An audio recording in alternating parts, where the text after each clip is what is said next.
Greetings, welcome back everyone. Today we're going to talk about the three biggest Vietnam business trends happening in 2025 with Guillaume Rondan. How are you doing, Guillaume? Very good, Vin. How are you? I'm good, thank you.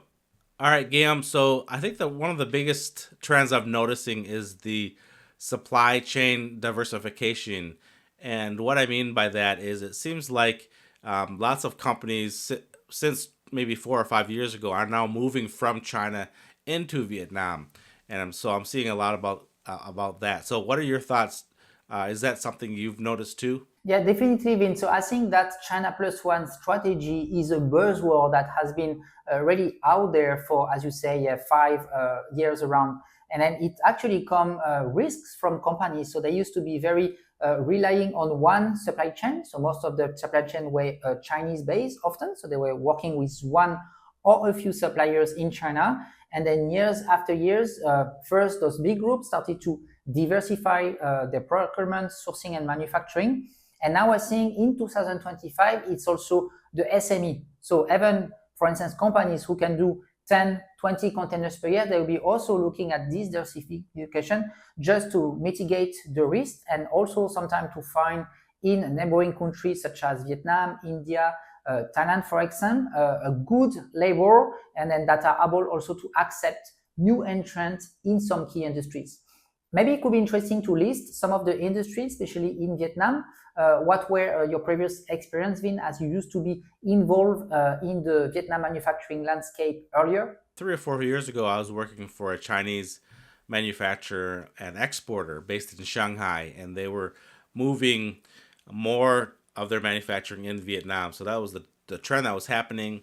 And then a lot of their customers, because of the high tariffs that Trump imposed in 2018, now their customers were telling them that they needed to find another source. And so they were looking at India and they were looking at Vietnam, and that's where I was helping them with their home and garden products. There are actually a lot of product categories that would be very suitable for Vietnam. For instance, indoor furniture, just because Vietnam can import wood from overseas, and then in Vietnam there is this craftsmanship, and for generation and generation they've been good into doing sculpting. Now, of course, most of the things has been replaced by CNC machine, but furniture is one of the sector. It's also important to mention that Vietnam has their own raw materials. So we can find acacia, rubber wood in Vietnam that can be local sources, so sourced locally and then also transformed to be exported. Then there is another product category that is linked to that. It's home decor, handicraft products. And then Vietnam is relying a lot on some artisan villages that are often outside of major cities. And big manufacturers are often having in-house people that will be doing part of the job, but then we'll be relying a lot on those artisans villages to outsource the work and to be able to also scale when they're having a big order.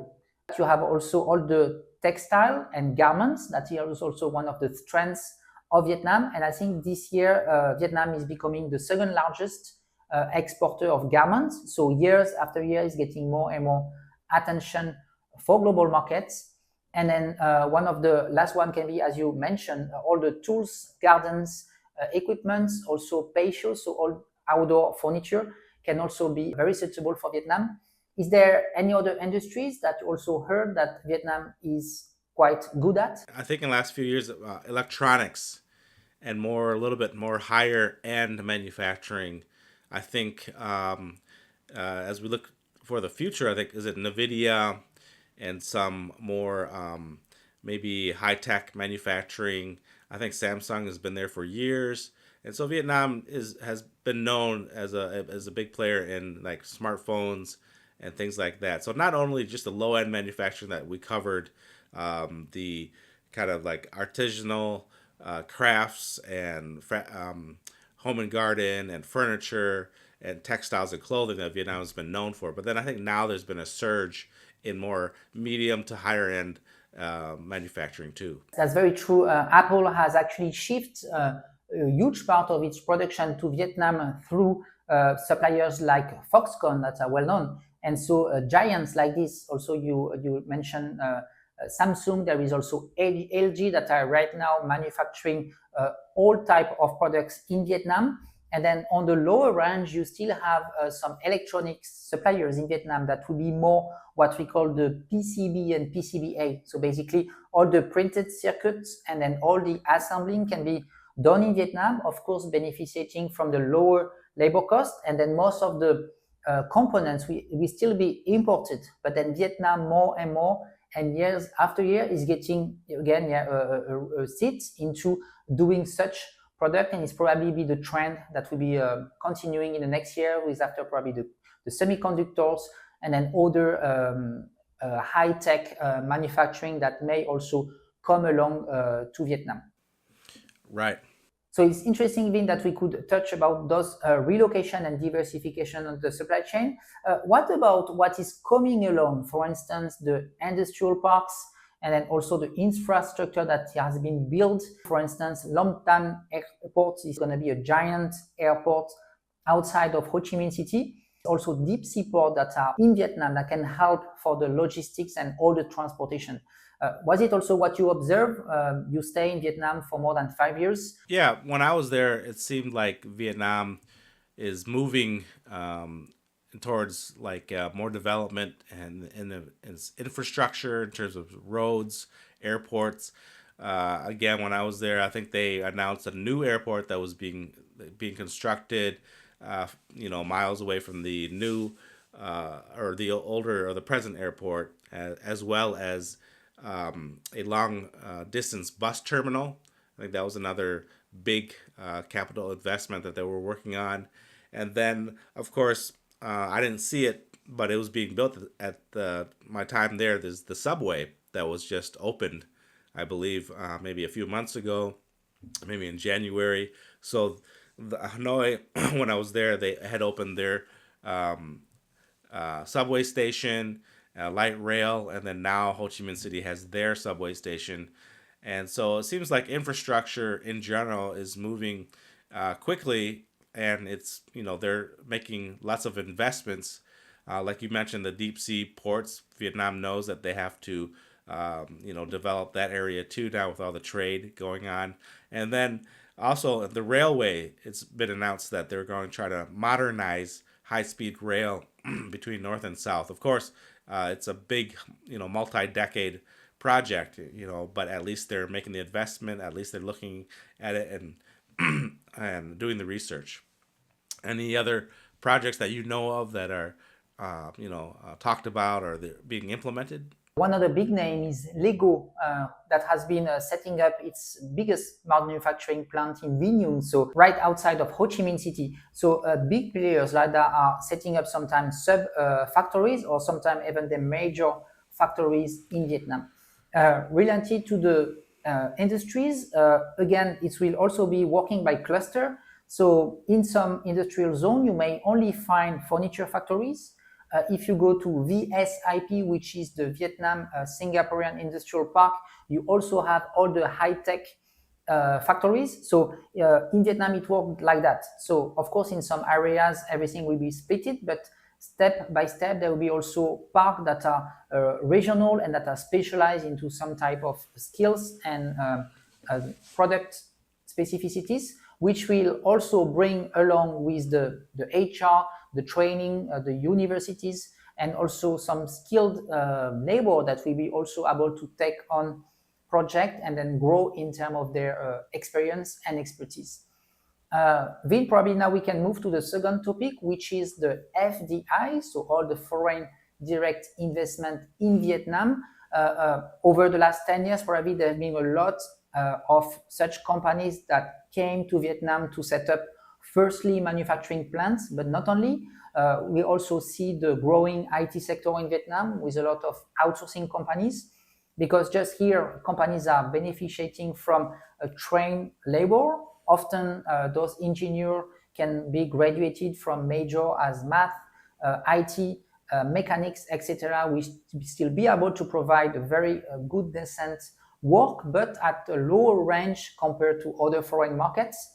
What have been that trend into following the FDI investments in some key sectors been?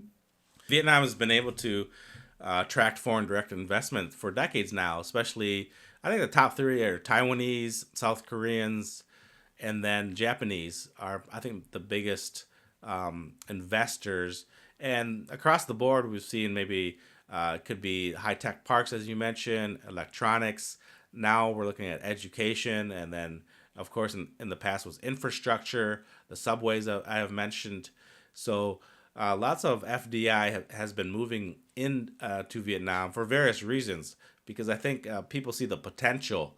Vietnam has been underdeveloped for many years now, and it's hasn't been moving up at the world stage. But now with manufacturing and with the demographics and the strategic location Vietnam has, south of China and in the Southeast Asia.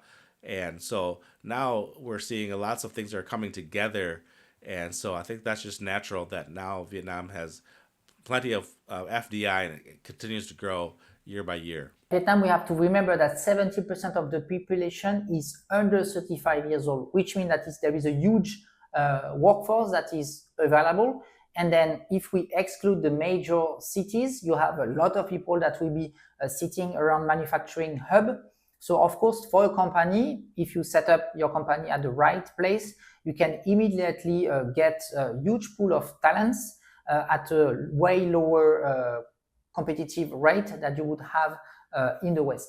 The second important aspect is also related to politics, and because it's a one-party government, it's also bring stability for foreign companies to come here. And because of the legal framework, we can also, as a foreigner, set up a 100% foreign-owned company in many various sectors. Some sectors will be restricted and you will need to get a Vietnamese shareholder. But if you are setting up a consulting company or a manufacturing company in general sector, excluding some of them that are regulated, we can think about chemicals, or if we touch about petrol type of products, those sectors will be restricted from foreign owned. But all the other major sectors, as a foreigner, you can easily set up your company here. So I think for a foreign company looking to enter this Vietnamese market to set up a manufacturing plant, it also makes sense. And then the country is pushing toward that direction of attracting more manufacturers, and also is also very pro-export by signing a lot of free trade agreements or specific agreements with numerous countries. It does create this favorable ground and soil to let entrepreneurs come, set up their business and grow. Do you have other things to add, Vin, about that FDI aspect? No, I think we covered that pretty well. Okay, Vin, so as a wrap up, Vietnam can be a good country to consider if you are looking to diversify your supply chain, just because you'll be relying on infrastructure that are going in the good direction. And then also to set up your factory, you also benefit from a stable political environment, as well as favorable conditions to open your company. Now we can move to the last topic, which is more about the consumer trends. So here we will think about, let's say, a brand considering entering Asia, why they could consider Vietnam as a first country to start, to get some awareness on the Asian consumers. Why, according to you, Vietnam could be a good entry point to enter and then to grow in Asia? I think the first thing that comes to mind is the low cost. Vietnam is still affordable these days, and it's the consumer segment demographics. They love foreign brands, and they're open to different types of influences, and so it's like an untapped market. So there's a lot of potential there, and then entering Vietnam, again, just for like rent for your office, or doing business or transportation or hotel or food, just to operate, is very, very affordable. So that might be a good way to get into Vietnam, and then expand to other countries. Maybe Philippines, Malaysia, Indonesia, or other surrounding and growing markets. So that is a good reason to start with Vietnam.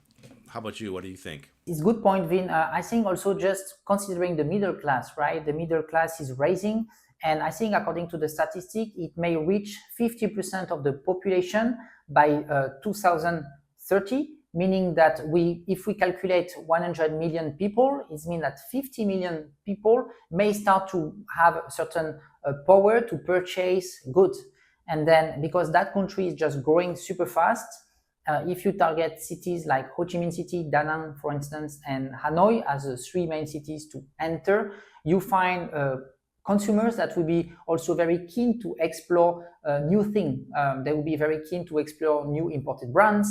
If you are having a special idea of opening up a restaurant, a cafe, etc., there will be a lot of competition, but you also be facing consumers who will be keen to explore new things. So let's say about cosmetic, Vietnam is also importing a lot of such products from Korea, from Japan. So it can also be a country to consider in that sense, that if you have a good idea or a good product, you can also try it on Vietnamese consumers and see if you manage to find an angle to sell and then to grow within the country. Yeah, I agree. Vietnam has lots of things going for itself. As you mentioned, a 100 million population and a growing consumer base that, the demographics is working. It's quite a young country. And they want, like I had mentioned, they want the Western types of products. And they've been, haven't really had access to a lot of types of different types of things. So if you're a Western company and you want to sell into that market, I think that's a good idea. So a brand name that we could list is, for instance, Uniqlo. Uniqlo is a Japanese store. They opened their first store in Vietnam a few years ago, and they plan to open 10 stores in Vietnam in the next upcoming years. So it also means that those foreign brands, they see in Vietnam a huge consumer base, and as soon as they have the right product, the right positioning, they know that they'll be able to deliver and then to grow smoothly within the country. It doesn't mean that it's always easy to do that, right? Because if you don't have the right brand positioning and if you don't have the right message to touch those consumers, it can also be challenging.